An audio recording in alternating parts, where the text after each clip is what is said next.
We are live. Welcome. Thank you so much for being here. Please take a moment, hit the like and subscribe button.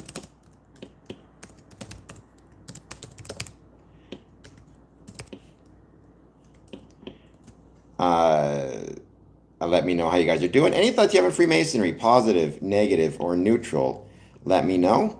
And I hope you guys are doing well. Today is actually, and I just realized this, it is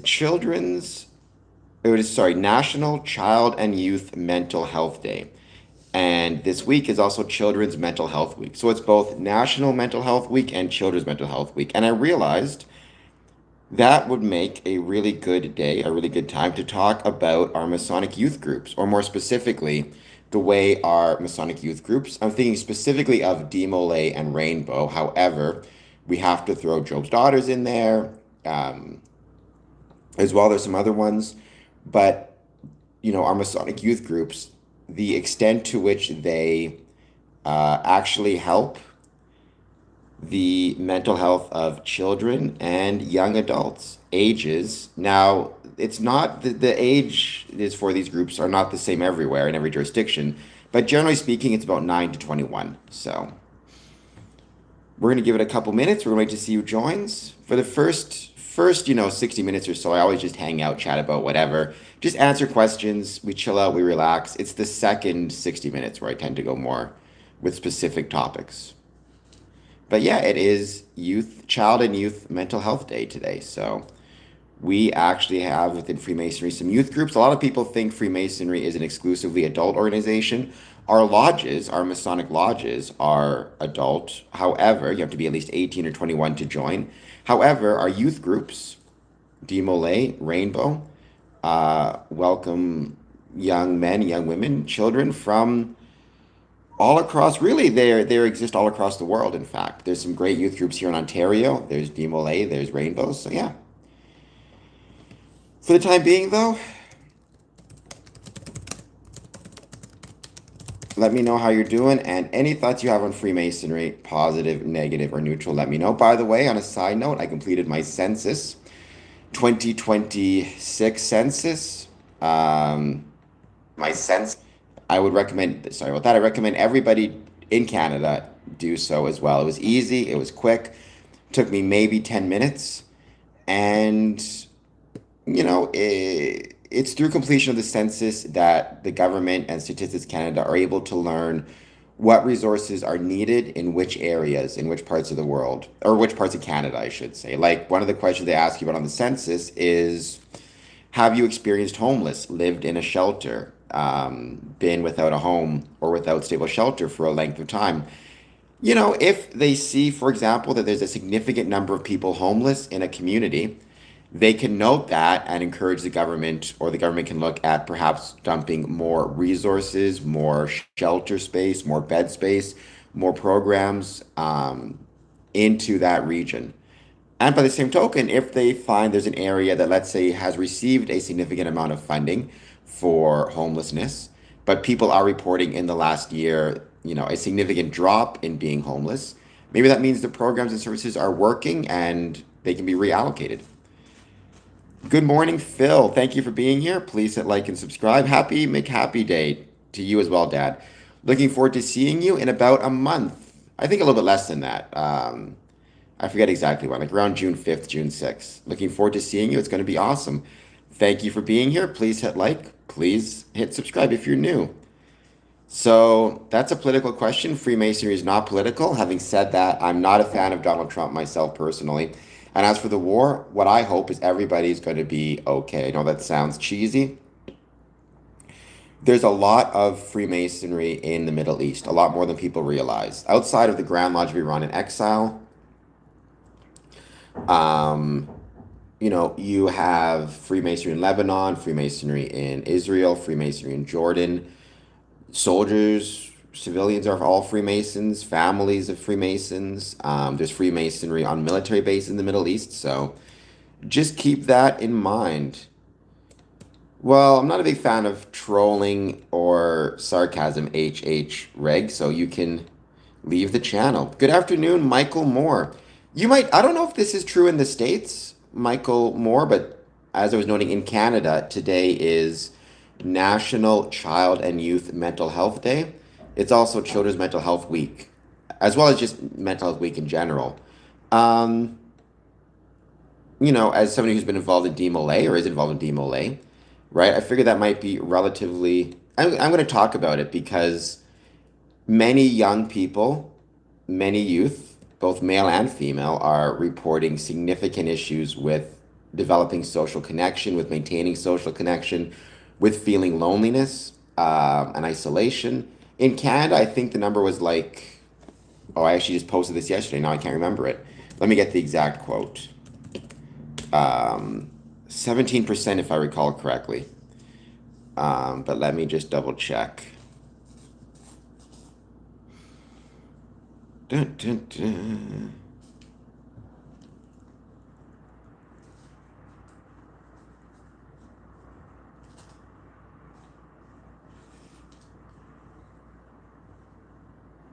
Here it is. According to the CMHA, in 2024, 17% of youth ages 14 to 24 reported feeling lonely always or often. And so maybe one thing that they could join to feel less lonely, less frequently, is DeMolay. If you're, a young man, if you're a young woman, consider joining, or girl, consider joining Rainbow. Thank you, Barry's Money. I appreciate that. Mental health is a current focus. That is awesome. Hold on just one sec. Let me Google that. Michigan Masonic Youth Group Mental Health. It's World Password Day? Really?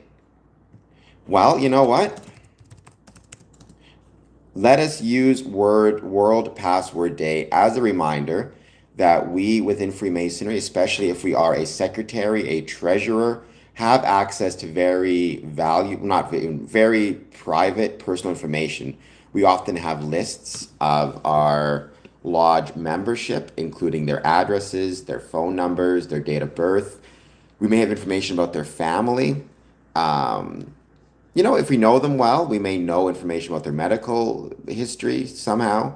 If we are maintaining that on a database anywhere, we have a responsibility to make sure we are keeping it safe using good password security, good password protection.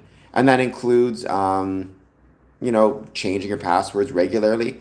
I think the recommendation is every 3 months, if I recall correctly, but changing your password regularly, using hard to, hack passwords without a lot of repeating numbers and letters, not using the same password for personal, Masonic, and social accounts, things like that. So keep those in mind. We do, which I'm a big fan of. That I like the idea of the Governor General in general, like the office. I don't know much about our current Governor General, but wish her all the best.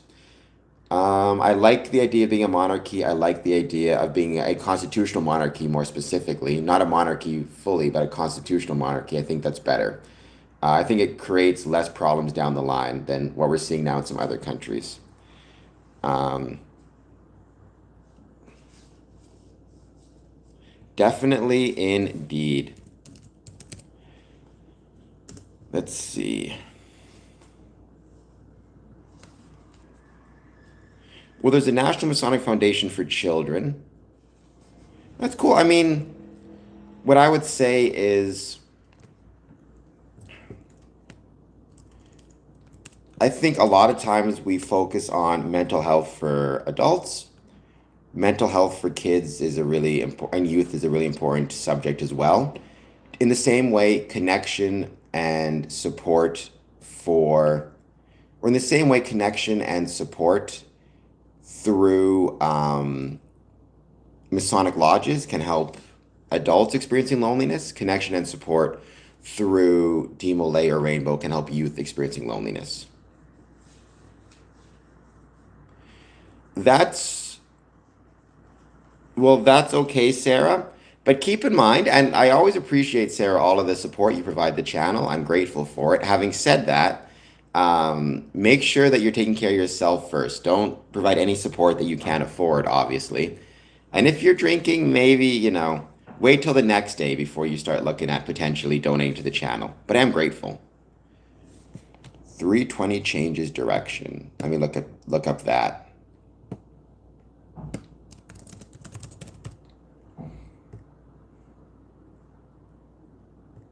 So the mission of 320 changes direction is it's in honor of Chester Bennington.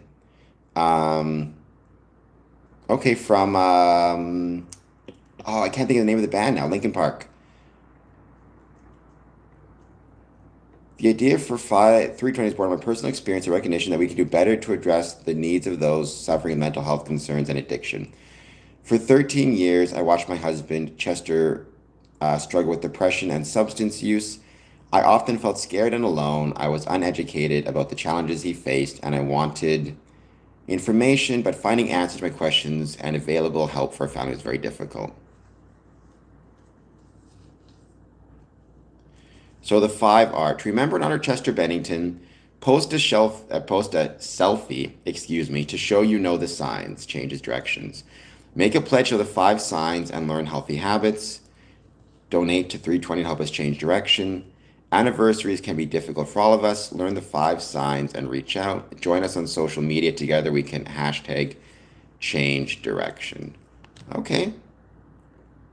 What are the 5 signs? I'm curious.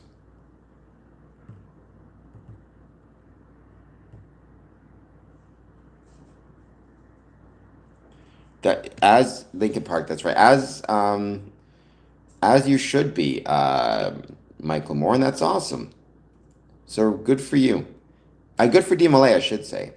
When people talk about why I am, why I'm always trying to promote Freemasonry and why I want Freemasonry to grow, is because there's not as many social safety nets, either an emotional, financial, or any other type of level as there has been in the past. Freemasonry is at its core part of the social safety net. And if we could be there, and we can be there and that includes DeMolay, that includes Rainbow, if we can be there to recognize the 5 signs of emotional suffering, which are personality changes, agitation, withdrawing, poor self-care, or feeling hopeless, in either our adults or youth, maybe we can stop them from going down a very dangerous path, like you saw with Chester Bennington. Hello from Scotland, Stephen McCrae. Thank you for being here. Maybe I'll try to post some of these on socials. Let me see if I can find this. 320, change direction. And being on the lookout is important, right? If nothing else, what a youth group like DeMolay or Rainbow does, or Masonic lodges, is it provides an opportunity to monitor and to be on the lookout within our membership, right? If they have nowhere to go, you're never going to see them. They could be going through something terrible. You'd have no idea. At least there is another opportunity to potentially see them and learn how they're doing. Now, that's not to say that, it's not to say that even in that situation, you're always going to be able to do anything about it. One of my concerns with this, excuse this noise, one of my concerns with this is always that when I'm talking about, say, mental health or physical health or how we can help our brethren, people may take that they may take that too much to heart in the sense that they feel like if they're a Mason and their brother hurts himself or does something worse or falls apart in some way or falls prey to addiction or who knows, mental illness or who knows what, that somehow they're responsible as a brother and they didn't do enough and they didn't know the signs. And that's a losing game, right? No matter how good you are, no matter how good you think you are, no matter how much studying you do, you are not going to be able to save everybody, and individuals have to be responsible for their own decisions and their own lives. And you can't take that all on yourself. I think the real benefit of knowing these tools and having, let's say, psychological first aid training, knowing these statistics, having a list of resources is you can then be confident and assured to know that you tried your best. Um, right? And whatever happens as a consequence happens. I think a lot of people, like for me when I was a probation officer, right? I had plenty of people make all sorts of terrible decisions with their lives. And it's very easy to try to take that on yourself. For me, what I could say though, because I had been trained well, because I went through a lot of training and, I paid attention, is I was able to know at the end of the day, even if things went terribly, I could be confident knowing that I did my best, which is a really big deal. And so I think that's really important, right? I'm not telling you to know these tools and have these tools so you can save everybody. I'm saying know these tools and have these tools so you can do your best, be confident that you did your best, but then also accept, understand, and recognize that you can't take it all on yourself. You can't save the world. Um, so just know you did your best, but accept the fact that even if it's your Masonic brother, even if it's a friend, even if it's a family member, you're not responsible for their decisions. At bro.michael_e._more-32 member, 6 months. Number 110 United States dollars. Keep up the good work WB Cam, and Square and Compass Promotions. Thank you, Michael Moore. I appreciate that very much. Thank you for the gift membership as well. By the way, so that's very kind of you, Michael Moore. And keep up the good work for yourself as well. You do some really incredible work, I know, in Michigan, throughout Michigan, and in Dahlonega as well. On a side note, still very jealous you got to go there before me. I love that song. Um, the Also, I do want to mention. Yesterday, I had an excellent initiation installation at Border Cities Lodge, number 554. Um, Thank you to Right Worship Brother Peter Cialsis for coming into town and performing the installation. He had to travel 5 hours to come down here, so I was truly grateful. He's a really good person, really good Mason, and I was grateful to him to do that. He's been on the channel a couple times as well. So thank you for the gift memberships and thank you for the donation. I truly appreciate both very much. Um, on Friday, I'm going to be spending the whole day traveling. I'm going to be heading up to beautiful Ottawa, Ontario, because on Saturday, May 9th, we have got or Ottawa is hosting an accessibility seminar at Carleton University. It's a free seminar or free expo for the day. They're going to have a lot of different groups talking about accessibility, ways to make your buildings accessible, ways to make your experiences accessible and adaptable. And I want to be there. I want to cover it. I want to take some pictures and photographs because I think within Freemasonry, we need to spend way more time thinking about accessibility for our buildings. And yeah, I've talked about it a lot, but there's always new technologies, there's always new things developing, there's always new things growing, new things being developed, new perspectives on accessibility. Even like the elevator technology has changed. What we understand about how to make your buildings accessible have changed. Accessible toilets, whatever it might be. And so we're going to be checking that out, and I can't wait. Hello, Zarathustra. Thus spoke the Zarathustra. So this channel is all about Freemasonry, Square and Compass Promotions. The purpose is to promote the ways Freemasonry was and is relevant to the communities in which it's located. Also, we talk about stories of Masonic interest or that are relevant to Freemasons. And the real purpose is to try to turn my passion for Freemasonry into a profession through content creation. Well, please do. I'd appreciate that very much. It's completely free to subscribe. You can join my Patreon for free. You can follow me on social media for free as well. Um, I remember reading Nietzsche back in the day. I liked his stuff a lot. He's great. Okay, so what do you know about Freemasonry? You say you're an enthusiast. So what are some of the things that you know about it, or what is it about Freemasonry that you find interesting, let's say? I guess we know why you ended up here then, why YouTube sent you my way, and thank you, YouTube, for that.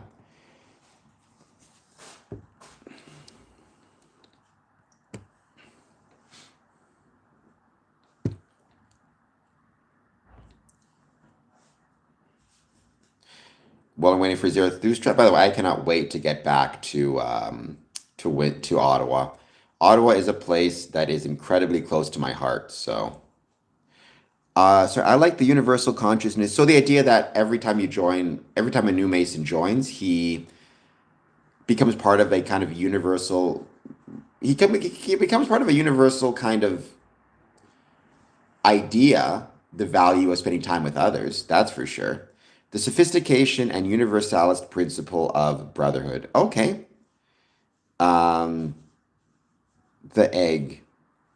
So Freemasonry, the type of Mason I am, is called speculative Mason. It is closer to architecture than Illuminati because Illuminati don't exist, at least in any meaningful way, right? They haven't been relevant for hundreds, at least 100 years, in my opinion. Freemasonry is a social club or social group that evolved from stonemasons in the Middle Ages. So I've never been trained as a clairvoyant. I've never been trained in any of that stuff. I don't believe in that stuff, to be honest, Sarah. I don't think psychic things are impossible.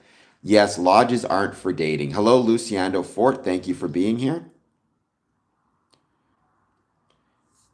Educate us on how relevant Freemasonry is in an agentic AI world.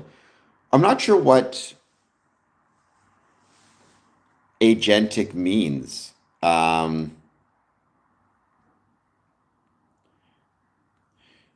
I mean, when you say AI, um, it's like a group of contractors and carpenters. Well, so the egg Freemasonry initially evolved from stone Masonic guilds in, it should be called Stoneheart. That's a pretty good quote. Um, from stonemasons. So just like carpenters there was a trade guild in the Middle Ages, a trade union that eventually spun off and evolved into a, you still had the operative or the work component, but you also had the social club called Speculative Freemasons. I mean, many groups have created organizations like this. For example, the Free Gardeners started out as literal gardeners. That was their profession. They were horticulturalists. And they evolved a social club or social group that welcomed men of all different backgrounds and occupations. The Fraternal Order of Police. To my knowledge, you don't always need to be a police officer to join the Fraternal Order of Police. Or the Legion. Many times you don't need to be part of the armed services to join a legion. It's a social club that initially was created from operative or professional stonemasons that began welcoming men of all different backgrounds, beliefs, etc., etc. Yeah, Alma is, Alma, Michigan. Wouldn't that Alma Lodge? Wouldn't that be in Alma, Michigan? What is a non-blue lodge? Well, blue lodge. I used to know this, and I forget why it's called that. Blue lodge refers to the first three degrees: first degree, second degree, third degree. Right. Another term for blue lodge is craft lodge. Outside of that, though, if you're Scottish Rite, York Rite, Shrine, those are different types of Masonic organizations. Sometimes they're called red lodges. But basically, anything beyond the third, well, beyond isn't the right term. Anything that's not part of the first three degrees or the installation would be considered non-blue lodge. Cambridge, Ontario, Canada. Okay, when I think of Alma, I think of Alma, Michigan, because I've been to a few events there. Um, I got to get to Cambridge, Ontario, though. I've not been to Cambridge, Ontario. I think maybe I've been to your lodge, come to think of it. I mean, really, so, because we call it, like, we're emulation. We call it Blue Lodge here in Canada very often. Um, like, normally when I hear people talking about Blue Lodge, they're talking about the first three degrees. Um, Now, I have heard some people describe Red Lodge actually as York Rite, funnily enough. Um, really? That's interesting. Because I know, for example, Brother Michael Moore, that um, like in Louisiana, for example, they actually do still practice Scottish Rite first, second, and third degree ritual, which is different from emulation, different from Preston Webb, right? And I think it's not just in Louisiana. I think there's a few other jurisdictions in the States that practices the first three degrees in Scottish Rite. But I'm not sure off the top of my head where, which other states. I have to look that up. But I do want to go see a Scottish Rite degree in Louisiana. I think that'd be really cool. Plus, I just want to be in Louisiana because I hear it's beautiful. Where's my lodge again? I mean, I'm a member of five Masonic lodges, but the ones I visit are Windsor. So the ones I attend, excuse me, are Windsor, Border Cities, and Harmony, all located in Windsor, Ontario, Canada. Okay, so maybe you came to my lodge, or maybe because I've been to Cambridge before. Um, so Zarathustra, is Freemasonry a class structure? So Freemasonry is not a class structure. We have Freemasons of many different classes.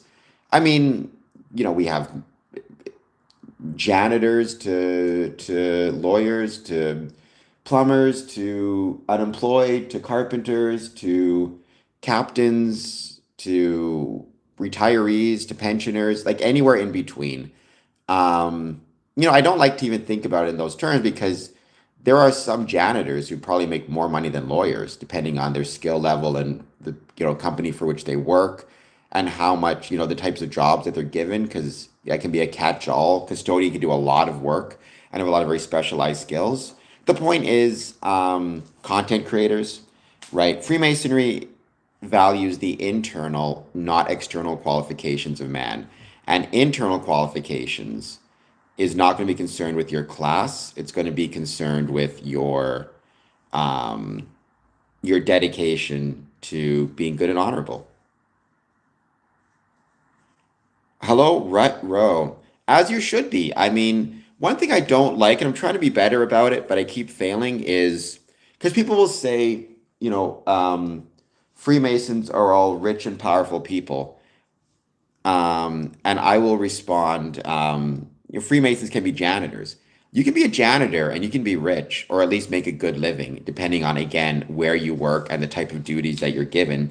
Certainly, if you're, let's say, working for a large corporation and you are responsible for all the janitors in their office building, like you're the head custodian, that can be a very good job to have. And you can make a lot of money at it, as you should, as you deserve to. So it's not as though it's like janitors down there, lawyers up there, or vice versa. It's just whatever you do it well, do it as good as you can. That's what matters. Um, Accessibility to the network requires a certain privilege. I mean, I've never seen access to Freemasonry require certain privileges. To be a Freemason, you need to approach the lodge of your own free will and accord and express your interest in joining. And it takes no privilege to do that at all. So that's where you start. Um, so yeah, Freemasonry is not looking at quote unquote privileges. Now, I mean, you could argue being a Freemason, you get the privilege of being a Freemason, of meeting people you would not otherwise meet. And I think that's fair. I do consider myself privileged in some ways for some of the opportunities I've had to be as a Freemason. Um, but that privilege is not the privilege you might be thinking of in terms of political or financial or influence or anything like that. So yes, you become a Shriner after the third degree, as my dad says. I'm doing well, Lapis. Where is it up here? Some Masons are comfortable, some Masons are poor.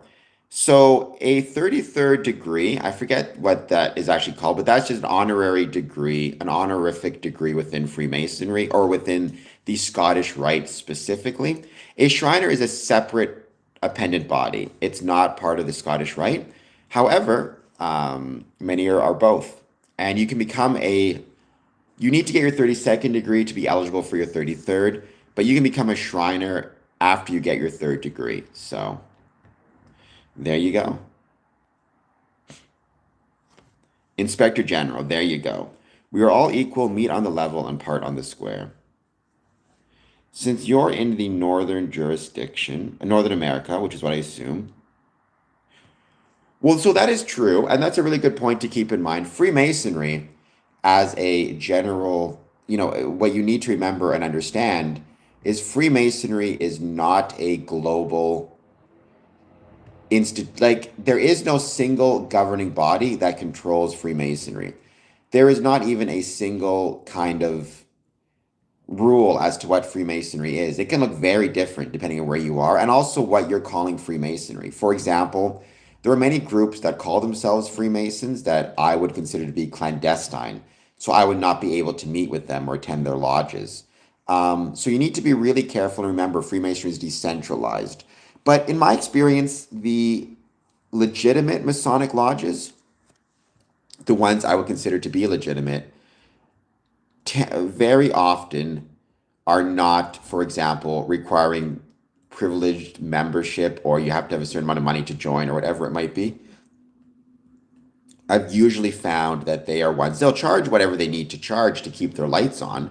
Don't get me wrong, they'll charge dues because they're a self-funded organization, but they're not focusing on or trying to get men of, or women, but men of particular rank or affluence or whatever it might be. And that's always been my experience. Regular, I mean, yeah, there's regular, there's irregular, there's recognized, there's unrecognized, there's clandestine. I mean, these terms get complicated, shall we say. I mean, we have many, I mean, I don't know what that means. Freemasonry is not going to tell you what to do with your personal life. So, sure, have kids. I mean, we want our country and our society to continue. So, I suppose the way you do that is either by having kids or by having immigration, both of which are fine and both of which I support. Every Mason has to decide for himself if he wants to start a family.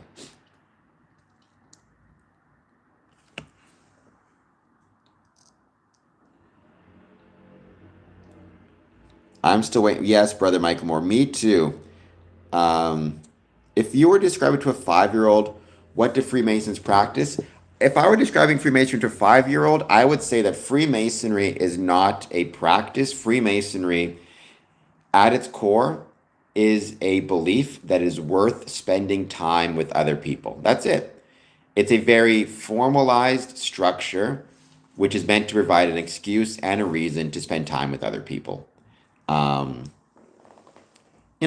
Everything beyond that, I would say you could argue maybe charity, social interaction, mirth, friendship. What do you practice when you go with your friends on a Friday night?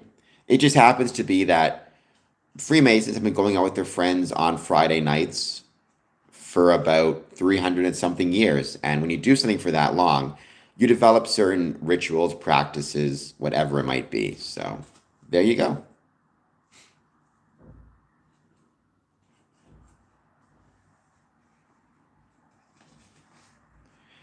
There's a temple across from my school, and there are grounds.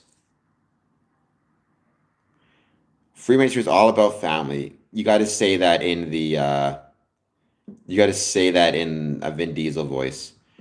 Explain integration. What do you mean by like integration? I know what that word means, but in a Masonic context, like integration is just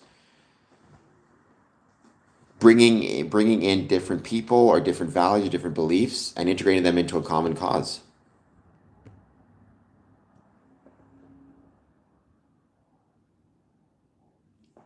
Love the feeling of going to lodge. That's good, and try to maintain that if you can, right? That can be a really great feeling. Or if you love that feeling, I think that's awesome. And don't try to lose that because sometimes Freemasonry, believe me, can get exhausting, get tired. Remember why you're doing it and why you love it. Um, well, it's not. I mean, it's agnostic to the idea of which religion is correct or incorrect.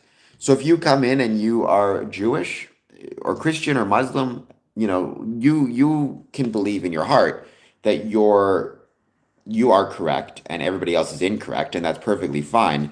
You don't discuss it in lodge, right? If that makes any sense. It's because it recognizes that from a practical purpose, if we are a civic institution and if our goal is to encourage civic institutional growth and community and friendship and brotherhood and kindness, it makes no sense to separate our neighbors and our community members based on their religious beliefs. Um, the lodge building is usually, yeah, I mean, I will say though, Brother Michael Moore, the more frequently and regularly we can get um, our lodge buildings to be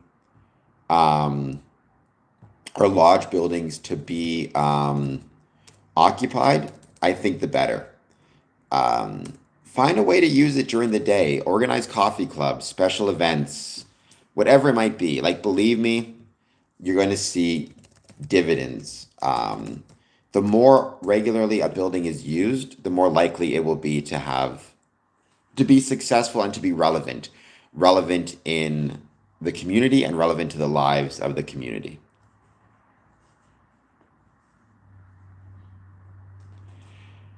I mean, that's a good way to look at it, Luciano. I don't disagree.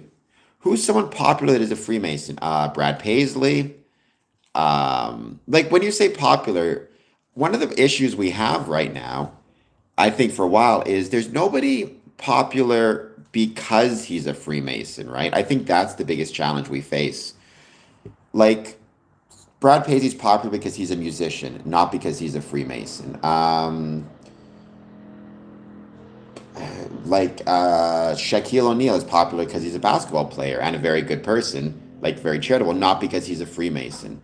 And the problem with that is, like, so for example, if I'm trying to think of how to put this now, if if we had people who were popular because they're Freemasons, that will encourage other people to be interested in joining, right? So, for example, Chef Bobby Flay is popular because he is a good chef. Therefore, other people see him and are interested in becoming chefs, right? Um,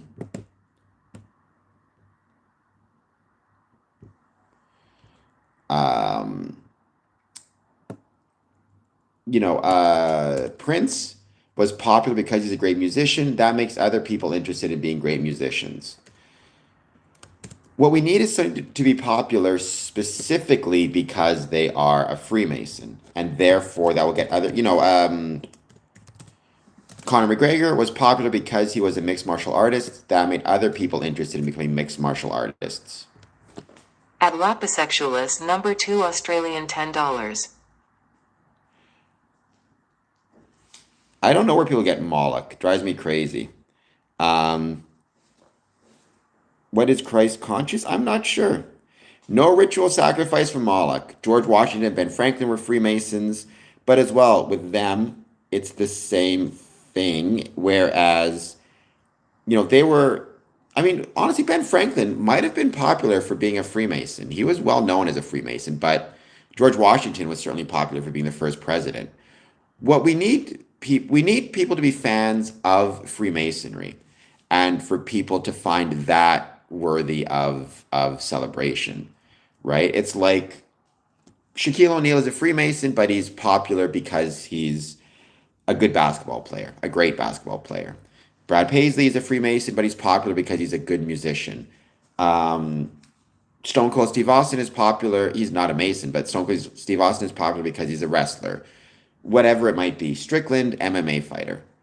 If we could demonstrate to people that, and I truly believe this, a lot of people disagree, but I truly believe this, that a lot of people don't realize being a good Freemason takes as much skill, ability, effort, dedication, sacrifice as being a good musician, as being a good football player, as being a good artist, as being a good athlete, as being a good chef, a good cook. Being a Freemason truly takes as much effort and as much sacrifice as being good at anything else, If we could demonstrate that to people, show that to people, help people understand that, I think we'd get way more quote unquote Masonic fans. And I think we'd start to get more people interested in being Freemasons as a general rule. So, say thank you to the donation. I did say thank you to the nation, didn't I? If I didn't, Lapis, thank you so much for the donation. I'm truly grateful. Sometimes you got to be bold, and sometimes you got to be direct. Um, High altitude investing. I mean, it depends on the circumstance. Sometimes my usual rule is the first time they say something foolish, I'll treat it in good faith and respond as though it's a legitimate question. So if they say, I don't know, because you can't tell tone on like a chat, right? So if they come in and say Freemasonry, Freemasons um, uh, worship the devil, I'll treat that as like a legitimate statement or as something they legitimately believe, and I will answer it honestly and explain that we don't worship Satan and why we don't worship Satan and why they're wrong and blah blah blah. If, however, they don't take my answer, um, or they choose not to believe my answer, I'll usually give them another chance, but I'll be much more bold and much more direct. I'm not opposed to calling people stupid or idiots on the stream if they keep on with the same topic after I explain to them what the truth is. And eventually, usually about 5 minutes in, if they just going back and forth, I'll just block them. Usually, first time I'll put them in timeout, second time I block them. If they come in and start accusing immediately of, the Freemasons are engaged in criminal activities or hurting people, then I usually block them right away because all that does is detract from the chat and makes people less interested in sticking around. So yeah, that's usually the way I work it. But I'm not opposed to calling people dumb, calling people stupid, calling people out if I think they are being dumb or stupid, especially if they repeat the same talking points or the same statements over and over again, because at that point you're not getting too far with it. In my experience, there's this idea, and I used to have this idea early on that you don't want to say things like that because you're just pushing people away. That's not been my experience. Usually, the people who think that way, you're not going to push them. You're not going to get them to join anyways. And if you don't, go pretty hard in the paint against them, all that's going to happen is they are going to just monopolize the chat. I swear all illumination is open chakras. Thank you for the gold coin, Lapis. I very much appreciate that. I'm all over goats. Hey, Freemasons. People love to talk about Freemasonry and goats, that's for sure.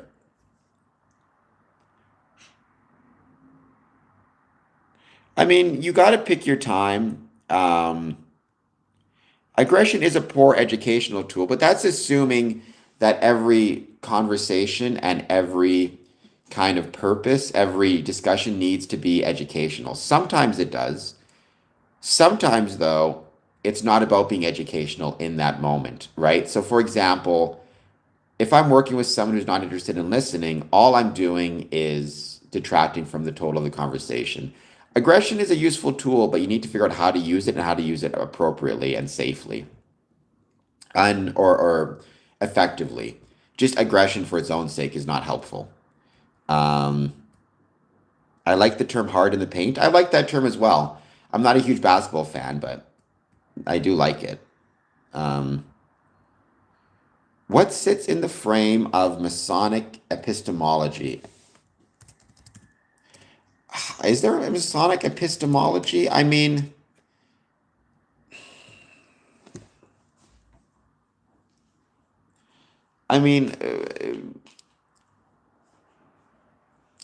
I don't know if there is a Masonic epistemology. I guess every organization has epistemology by nature, right? Epistemology is the study of truth or the study of knowledge or the extent to which the study of the limited nature of human knowledge. I think the true statement that exists within Freemasonry, more so than anything else, is that human beings are social creatures and want to spend time with one another. So no one thing or one individual or one figure sits in the frame of Masonic epistemology, except maybe you could argue fellowship is what fits within it. Is there a codified uniform structure to it? Hello, Tobogo. So there is no codified uniform structure to Freemasonry on a global scale. Freemasonry is decentralized. Every jurisdiction has its own constitution, its own systems, its own rituals. There is at its core, though, commonality of purpose and symbolism, right? Every Freemason recognizes the importance of stone, belief in a supreme being. The extent to which there is any codified uniform structures is expressed through uniformity and through recognition and regularity. If a lodge is considered regular and recognized by other Masonic jurisdictions, it will mean, at the very most basic level, especially in North America, it will mean that there is a requirement for a belief in a supreme being. There is a volume of sacred law, which could be a Bible, Quran, Torah, eagle feather, gems, and that there is adherence to the landmarks.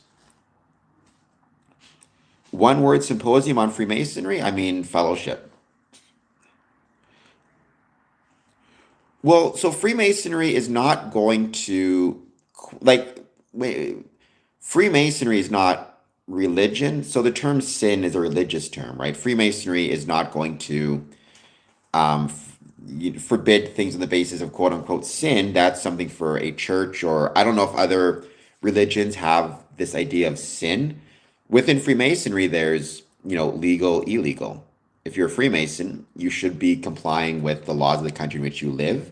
You should be complying with, generally speaking, ethical or moral laws. You should be kind. You should be generous. You should be charitable.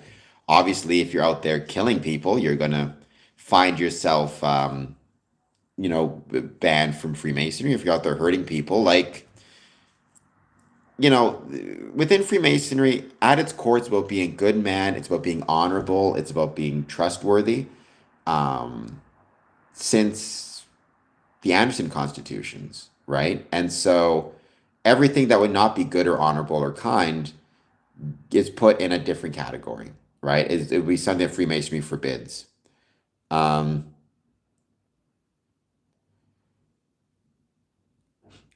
Well, so I would say the commonality of goal at its core would be fellowship, right? I think that's the one common element that is going to exist across Masonic jurisdictions.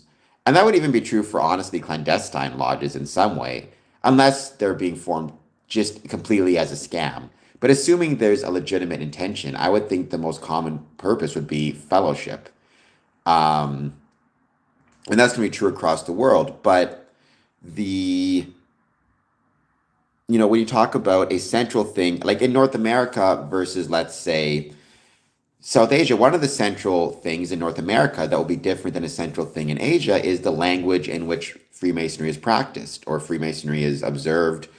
In North America, it's going to be primarily English, although there will be some French-speaking lodges and even some Spanish-speaking lodges. In Asia, it will be sometimes in English if it's chartered through UGLE, but there may be lodges practicing in Punjabi, lodges practicing in uh, I'm trying to think of different Asian languages. I can't even think of them right now. Filipino, Japanese. Um, so that's one of the central differences. No Freemason should call you Mary Magdalene. That's weird. I mean, I don't know why, but okay. That's a religious reference, not a Masonic one, that's for sure.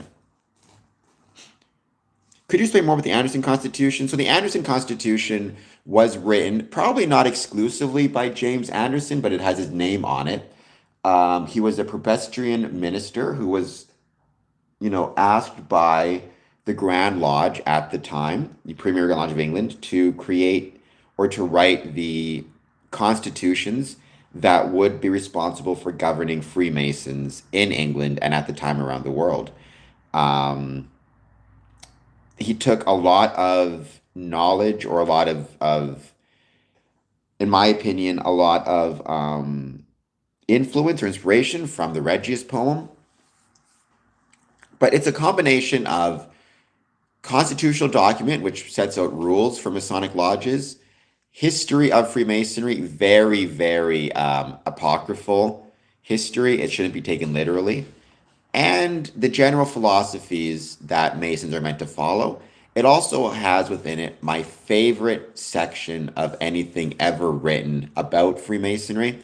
It's the section concerning God and religion. It talks about why Freemasons are not required to believe in a specific supreme being or beholden to one religion, but are welcome to be men of all different faiths, backgrounds, and beliefs.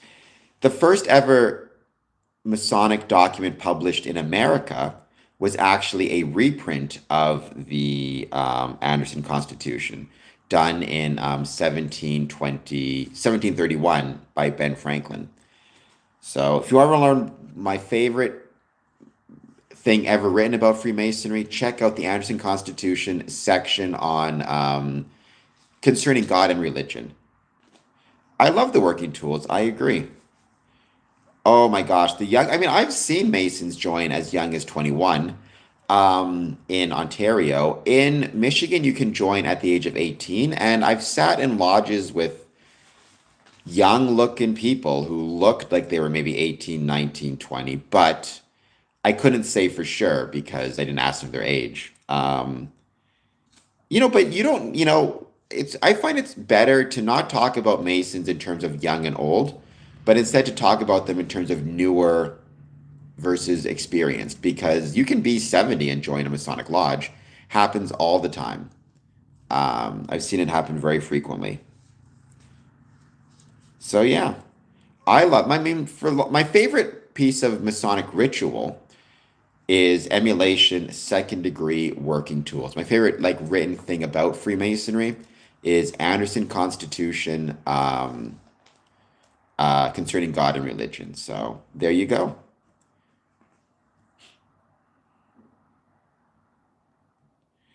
I mean, it is kind of an insult, but first of all, Freemasons shouldn't be insulting anybody unless they're called on for a specific, I'll call somebody stupid if they're being stupid on the chat, but I mean, first of all, you shouldn't insult people for what they do for work, period. Or like, you shouldn't insult people, period. End of story. I don't care, uh, like, like, first of all, there's no reason to insult Mary Magdalene based on what I know of the story, right? There's no reason to insult her, right? Period. And there's no reason to cast aspersions on anybody else. So it's just being dumb. But, unfortunately, Freemasons are human beings. Sometimes they can be dumb as well. I'm not a fan of the occult, if that is meant in a certain sense. Like, I mean, it's fine to be interested in it, to dabble, to be kind of curious about it. As somebody who, I've talked about this before, as somebody who loves scary movies, my favorite thing in the world. Obviously, I'm interested somewhat in the occult, but that was a test of the emergency.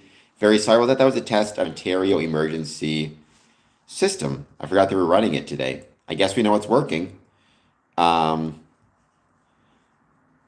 I don't think obsession is ever a good thing, period. So if you are obsessed with occult or otherwise, if you're a Mason or not, don't be obsessed with things. It's dangerous. Um, I don't think Albert Pike is the P word, but he's been a pain in my butt because people read him and misunderstand him, and then everybody else has to deal with that misunderstanding. Um, I don't think it's possible, Sarah. I don't think that stuff is possible. I don't think it exists. What's your favorite scary movie? Um, Nope, that was just an emergency alarm. Although, hey, you know what? At least we know it's working, and that's an important thing. Um, but yes, second degree working tools are my favorite ritual. Thank you for the goat trophy. That's very kind of you, Sarah. I appreciate that very much. We're going to give this another 3 minutes. Then I'm going to start talking about as I've talked about before, we're going to start talking about children and youth mental health and how our youth groups assist with that. Because I think it's really important to keep that in mind. Um, all of the different benefits that we see to children and youth, um, mental health from our youth groups. Okay, for me, it's Nightmare on Elm Street 4, Nightmare on Elm Street 5. Google goats. I don't want to do that, Bailey. I feel like that's going to pop up something on my screen that's going to get me in trouble. What's usually, Sarah, called the Eye of Ra or the Eye of Providence. Although sometimes it might be called Osiris. Never heard that before, but I'm not as aware of, let's say, Egyptian mysticism as perhaps I should be. We're going to give this another couple minutes.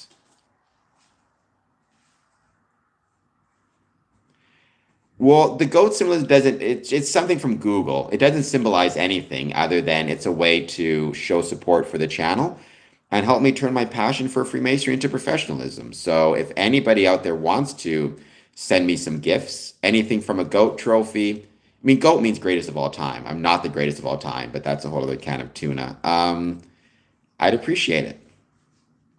Someone with ADHD, that is true. I mean, it is a lot of stimuli. I mean, just in life in general, there's a lot of stimulation. But on YouTube, there can be a lot. There's no question about that.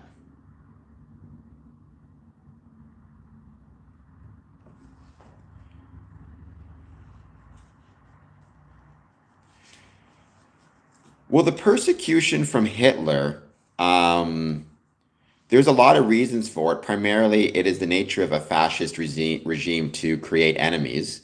Obviously, the primary enemy that the Nazis created was Jewish people, but they needed more than one. They used gypsies as well, and Freemasons was just another created enemy. Also, if you're a fascist government, your natural desire is to stamp out any type of civic institutions to promote civil obedience, right? And look, civil obedience is important and it matters. I'm not saying you should be out there breaking laws, breaking rules, but I am saying there's the way that there's a way that an individual interacts with the government, that's through civil institutions. And there are the ways that there's the ways that people in society interact with one another. Those are civic institutions. Both are vital, both are necessary, both are required in order to have a functioning, healthy society. But fascist dictatorships, anti-democratic groups, they tend to focus much more exclusively on the civil relationships, more so than anything else, because they want to exert complete control over their population. And so not wanting, not just Freemasons, but not wanting Freemasons, not wanting Elks, not wanting Moose, not wanting any of these groups, meant that the government had more ways to control individual behavior. Well,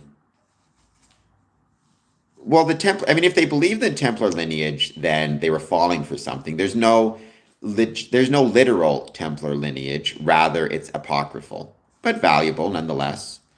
Moose Lodge is a great group as well. I mean, when it comes to Greek versus Roman, I don't know if you can say it was one versus the other. I mean, the Romans borrowed a lot of mythology and mysticism from the Greeks, without question. There was the Macedonian Wars. Rome won. I think it's fair to say that. But yeah, it's also one of those things where, yes, Rome won, but in some ways, so did Greece, in that the Roman, what's the word I would use? Roman history, Roman, not history, Roman mythology, Roman mysticism, Roman religious beliefs, even some of their political beliefs. A lot of it came from Greece. A lot of Romans spoke Greek. It was considered kind of a sign of being part of high culture or high society if you spoke Greek. Many tutors and educators in ancient Rome came from Greece. So culturally, maybe Greece did win a little bit. Who knows? Um, yeah, well, that's the nature of it, right? Rutro. Okay, so today is, as I noted before, Children's Mental Health Week, May 4th to May 10th. It is also Child and Youth Mental Health Day on May 7th. Um, a lot of people think incorrectly that Freemasonry is exclusively for adults. It's not. Now, our Masonic lodges, what we would call regular Masonic lodges, they are for adults because they're an adult organization. To join in Ontario, you need to be at least 21 years of age. To join in Michigan, you need to be at least 18. Different jurisdictions set the age differently, but I've never heard of any Masonic lodge that you can join and be less than 18 years of age. In my experience, it kind of starts at 18. Some make it a little bit older. Some may make it 19. But that's not to say that Freemasonry, as a family of organizations, is not, for young people, young men, young women, and children, particularly through DeMolay, which is a Masonic youth group for young men, and Rainbow, which is a Masonic youth group for young women. There's also Job's Daughters, but it's something I know little about. Every jurisdiction sets the ages in which you can join these groups differently again.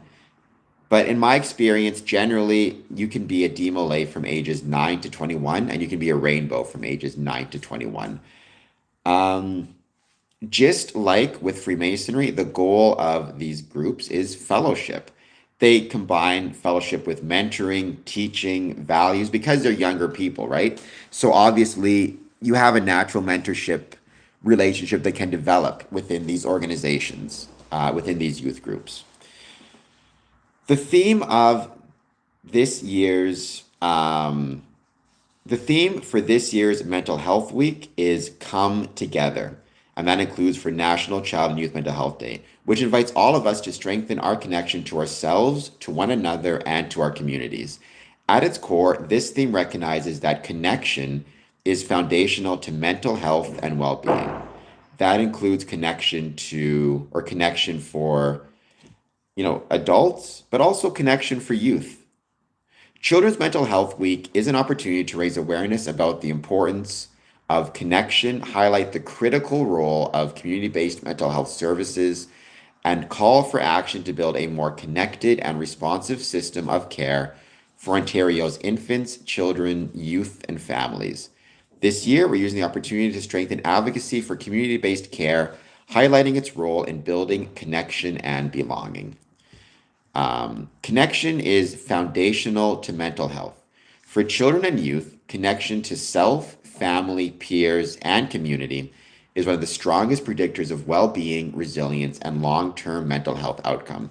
Now, you may get that connection, like youth may get that connection from playing sports, they may get that connection from school programs, but let's not forget, they may get that connection from DeMolay or from Rainbow or from Job's Daughters.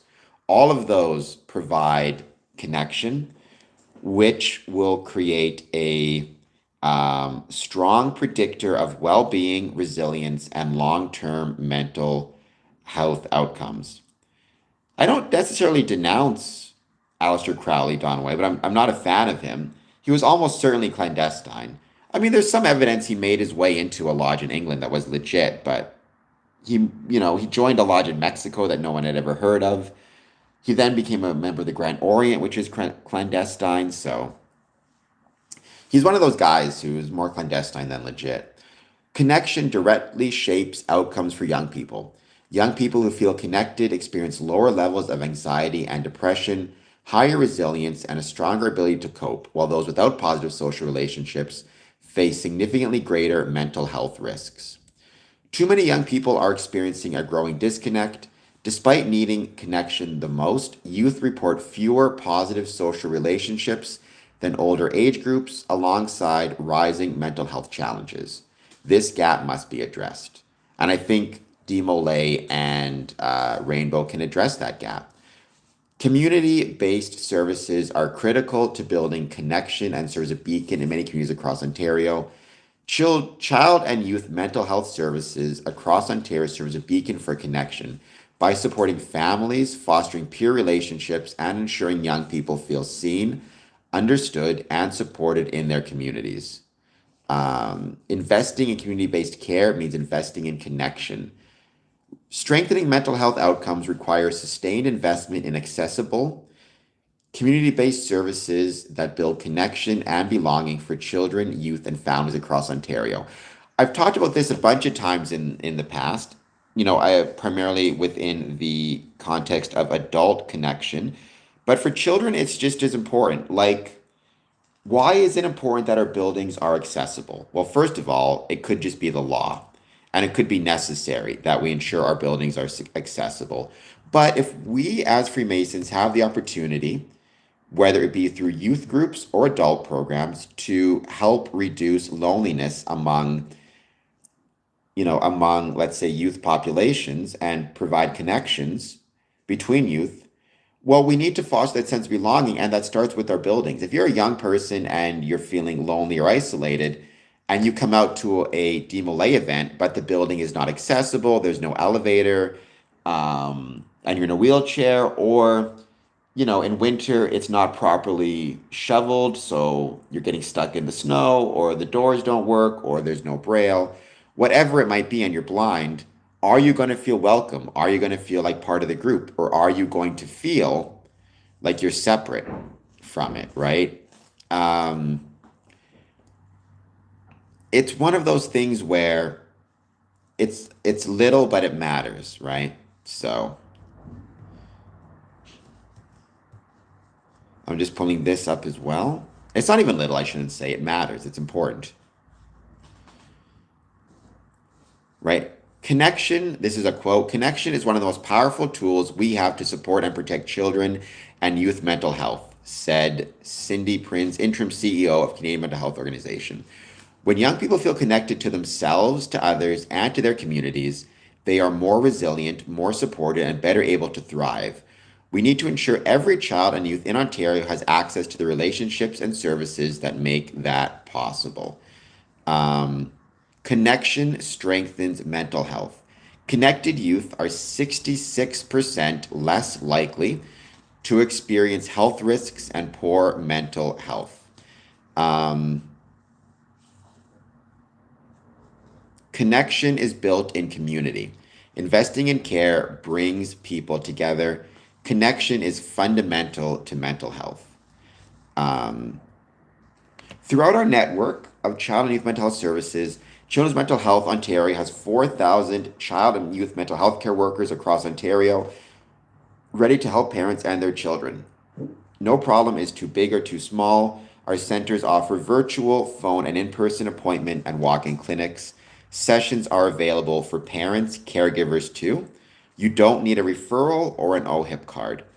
That's important because I think we as Freemasons have a responsibility to be aware of and knowledgeable about resources in our communities to help our membership, whether it be adult membership or whether it be part of our youth groups.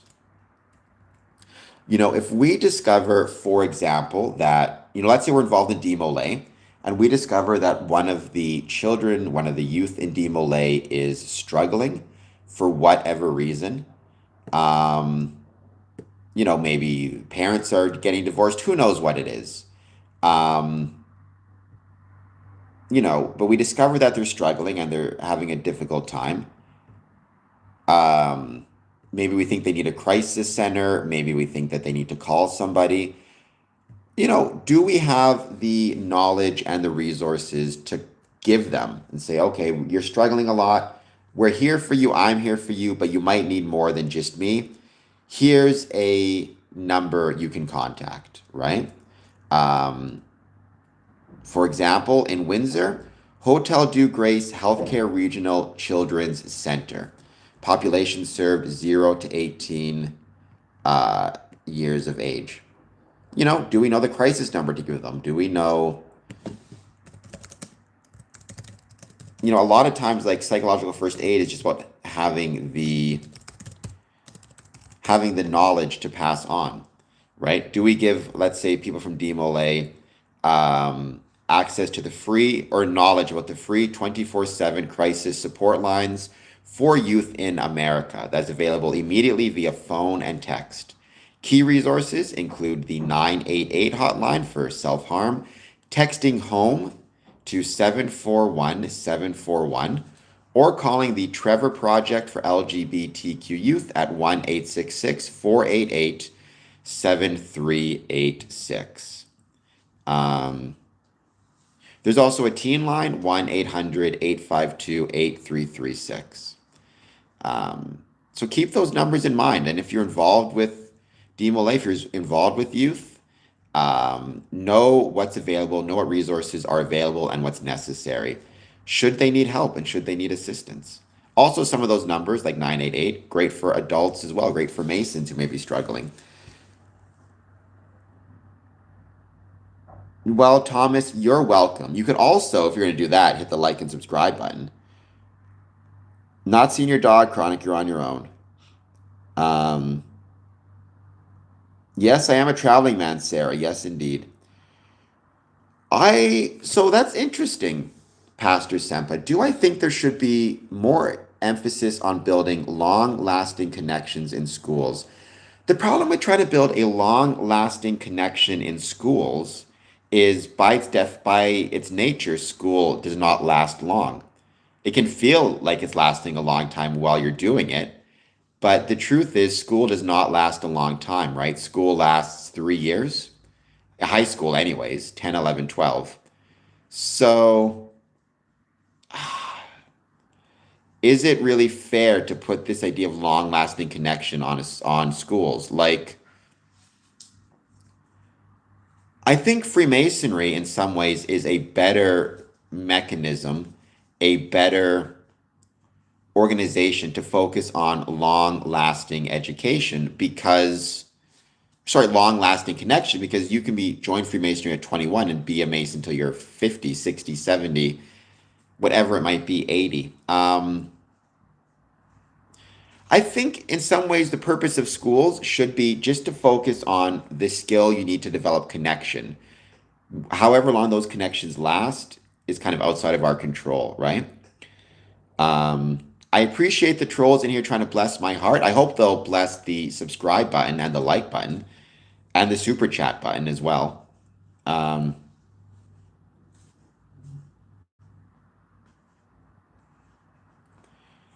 Nobody's riding any goats. Nobody's feeding any goats. It's not what we're doing.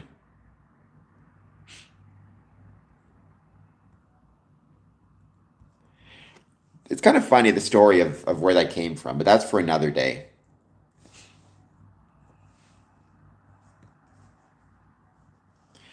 I mean, part of being just on this channel, right? Part of being a Freemason on YouTube is you're going to deal with trolls as much as you may wish otherwise. It's just kind of, it is what it is. Our goal, I think, within Freemasonry, within being in this space in Freemasonry, is making sure that as much as possible, you you find the best way to deal with it. Sometimes you have to be a little bit more aggressive or direct. Sometimes you try to give the benefit of the doubt. It's tough to figure out the best approach to take. I've never seen a stuffed goat in any Masonic lodge, but at this point, I feel like I got to buy one for my lodge just to keep the people happy.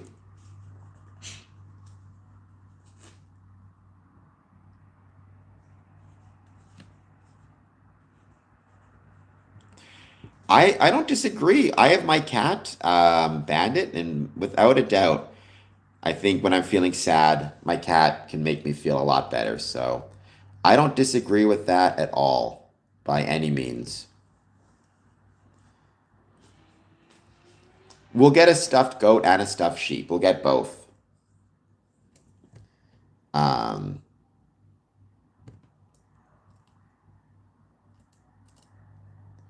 Whether we have both we have both English and French documents, which I will be sharing shortly on my socials. So always check regularly.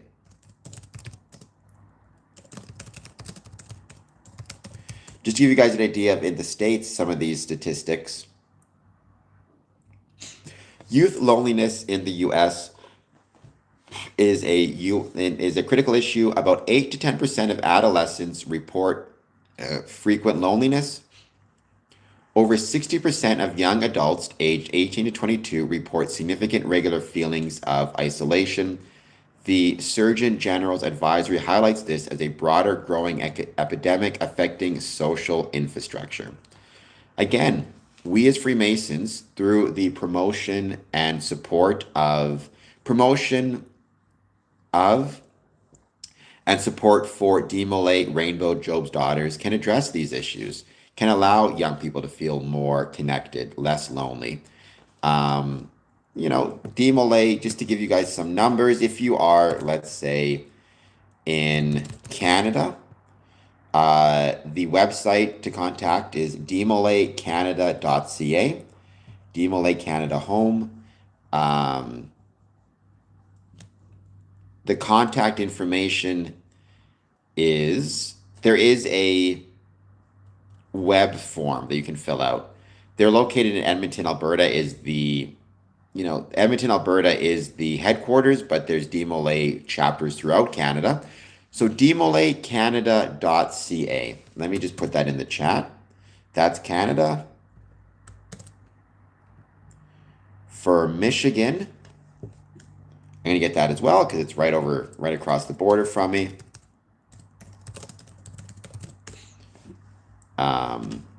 It's michigandemolay.com. They also have a Facebook page, by the way. michigandemolay.com. And then I'm also going to mention there's the International Order of Rainbow in Canada, CanadaIORG.org. Let me just get that up there as well. So consider checking some of these things out, If you know any youth who might be experiencing loneliness, who might be experiencing lack of connection in their lives, give them the information. It can't hurt, I think, Sarah, the most important thing is you're lucky to have friends, as am I, as are we all, right? If you have friends, that's something I would consider myself very lucky to have. The fact that they're Masonic, that's an added bonus. So awesome.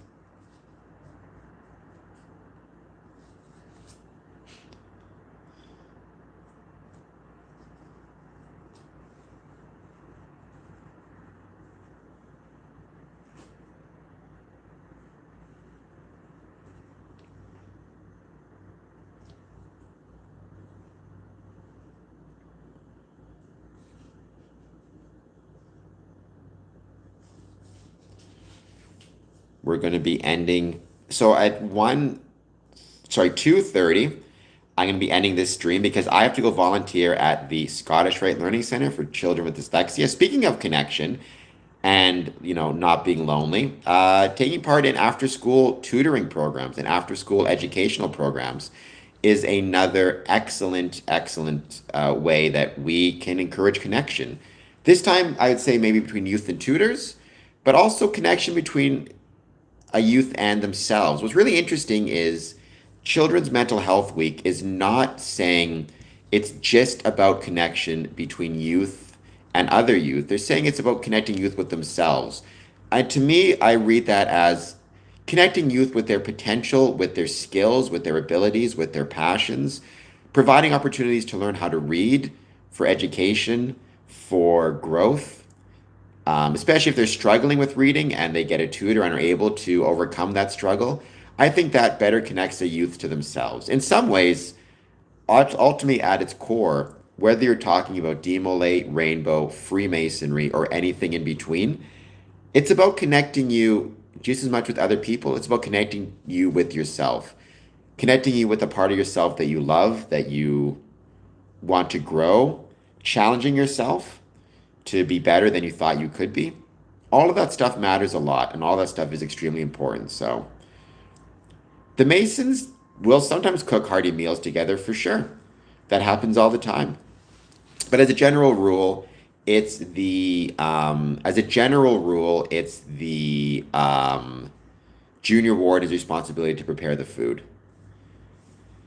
It would be tough, but I think, if we can just keep on encouraging these things, that's what matters. So keep on encouraging connection, support, kindness, dedication. That stuff matters, and I think we will find. I think we will find based on that. Maybe it won't suck quite so much.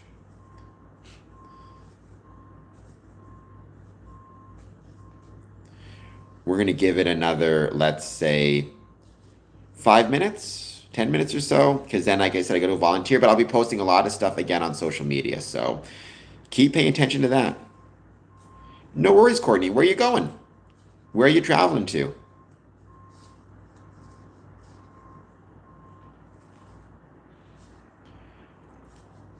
Well, I mean, every connection, by definition, if it is a healthy connection, it will have healthy boundaries. That's kind of by definition. I've known many Masonic groups and organizations that organize that organize camping trips. In fact, I organized two cabin trips in the past. I organized two. I mean, I guess they weren't camping like in a tent, but they were. We rented a cabin and we went to the cabin. We had campfires, went fishing. I know some lodges organize hunting trips as well. So, yeah, that stuff is awesome. Nice. Well, so the most successful food for Freemasons is going to be green beans, no matter what they tell you. Well, Karkadam, it has been a while. What I would say in that instance and in that situation is if it's been a while since you've seen me, it might be because you did not turn on your notification bell. So make sure you've got your notification bell turned on. That way, whenever I jump on and whenever I am streaming, you'll see it. Thank you, Steve. I'm actually not doing the tutoring myself or the educating myself. I'm not that smart. I'm a volunteer. What I do is I make sure the doors are open. I make sure everybody's comfortable. Like I provide, snacks. And I just monitor the school, make sure nobody needs any assistant, needs any help. The tutors, who are separate volunteers, do all the tutoring, and they do an incredible job. By the way, the service is completely free. Everybody has a criminal record check who's volunteering there, so that's a really cool thing to keep in mind as well. Today's topic is, it was young adult and children's mental health and how our Masonic youth groups can provide connection and thereby encourage healthy mental health. Don't know yet, shadow work. We're still working on it. I'm waiting on a couple more tests. It's going to be at least a couple weeks because they also have to test my blood against the blood of the potential recipient. So there is that as well, right? It's not enough to just want to donate. You have to test the blood against the intended recipient's blood. Even if you're the same blood type, that doesn't mean it'll be an automatic. Yes, because there's still more that goes into it than that. But we'll see. It's 2:30 for me, so we are definitely different times. That could also be why you're not seeing me as much because of just different time zones, right? If it's midnight for you, you should be asleep.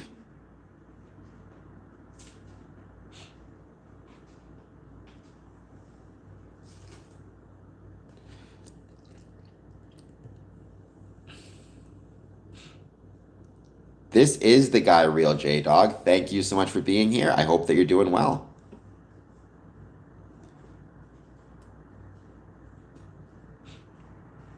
Well, I mean, I'm trying to give my kidney away. It's not that I want to keep it, but I will say at the end of the day, the doctors are going to do what's best for my health and what's best for the health of the recipient. It's different organ donor teams. They're not communicating. My team is concerned with my health, separate from the recipient. So they are my advocates in some ways, is a good way to look at it. I do as well. Nom. So you and me are the same. Bunch of night owls on this channel, that's for sure.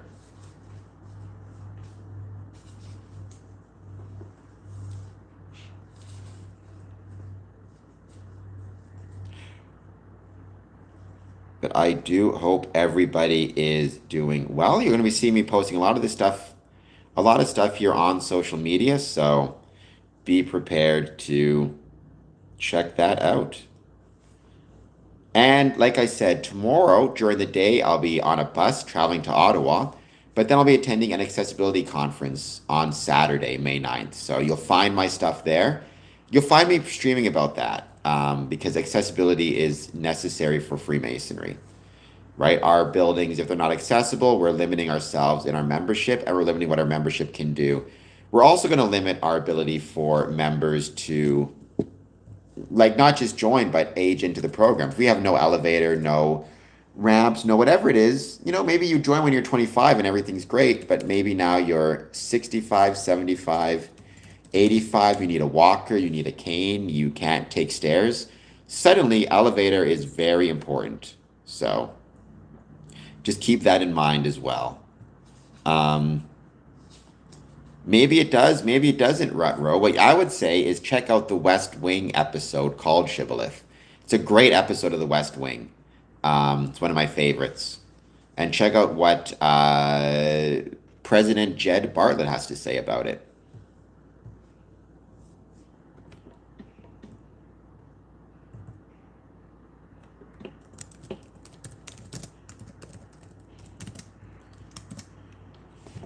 What is the price of petrol you have? It's not cheap right now. I don't know what it is in Ontario, but it's up $1. It's up about $1.30, I think, since the start of the war. So, since the start of the Iran war. So yeah, it's up there, and that matters to Freemasonry a lot, right? A lot of people like to argue that Freemasonry shouldn't be concerned with kind of what's happening in the public or what's happening with economic or social conditions. It absolutely should. It needs to be, as much as people like to think otherwise. However expensive gas is, equates with the expenses of getting to and from the lodge, right? It equates with traveling to Masonic events. It equates with traveling, far distances for Masonic events. So all that stuff matters a lot, right?